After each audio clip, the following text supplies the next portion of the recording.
Hi guys, எப்படி இருக்கீங்க? எல்லாம் நல்லா இருக்கீங்களா? குட், பேட், அக்லி அப்படின்னு ஃபர்ஸ்ட் போஸ்டர் வந்திருக்கு. பார்த்தீங்களா? நம்ம தல அஜித் ரொம்ப ரொம்ப ஸ்டைலிஷாக இருக்காரு. இந்த ஃபோட்டோலேருந்து நம்ம என்ன டிகோட் பண்ணலாம் அப்படின்னு கொஞ்சம் பார்ப்போமா? Good, pad, ugly. குட்டு நல்லவன். பார்த்தீங்களா? நடுவில் இருக்கவன் நல்லவன். இந்த சைடு இருக்கவன் பேடு. கையில் பாருங்க நக்கல்லாம் வச்சுருக்கான். வேற லெவலு. இன்னொருத்தன் அக்லி.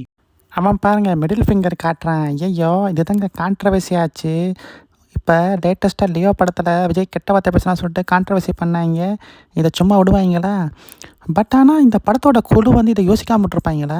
சரி, இதுவும் ஒரு நெகட்டிவ் பப்ளிசிட்டியாக இருக்கட்டும் அப்படின்னு நினச்சி விட்டுட்டாங்க போல இருக்குது. அப்படி தான் நினைக்கிறேன். பட் எனக்கு ரொம்ப பிடிச்சிருக்குங்க.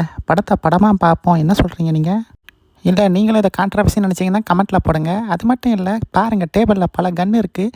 இந்த படம் எனக்கு தெரிஞ்ச ஒரு பீரியட் படமாக இருக்கும்னு நினைக்கிறேன். அப்படி தான் நினைக்கிறேன். இதில் 3 அஜித்தா இல்லை ஒரே அஜித் 3 வித்தியாசமான மனநிலையில் இருப்பாரா அந்நியன் மாதிரின்னு அதுவும் தெரியல. பல குழப்பங்கள் இருக்குது. பட் இது நார்மல் படம் இல்லை, அது மட்டும் தெரியுது மக்களே. ஸோ இதுதான் மக்களே என் கருத்து. ஆனால் தலை ஏதோ கேர் ஃப்ரீயாக இருக்கார், அது மட்டும் நல்லா தெரியுது. எனக்கு அந்த ஷர்ட் ரொம்ப பிடிச்சிருக்கு. எனக்கு அந்த சட்டை வேணும். பாருங்கள், நானும் பச்சை சட்டை தான் போட்டிருக்கேன். எனிவே காய்ஸ், இந்த மாதிரி நிறைய சினிமா நிகழ்ச்சிகள் பார்க்கணுன்னா, என்ன மாதிரி ஜாலியாக என்ன மாதிரி ஆட்களை பார்க்கணுன்னா நீங்கள் இந்த சேனலை சப்ஸ்கிரைப் பண்ணுங்கள். Thanks guys. உங்களை அடுத்த வீடியோவில் பார்க்குறேன். அது வரைக்கும் பாய். நான் போய் குச்சி மிட்டாய் சாப்பிட்றேன். பாய்.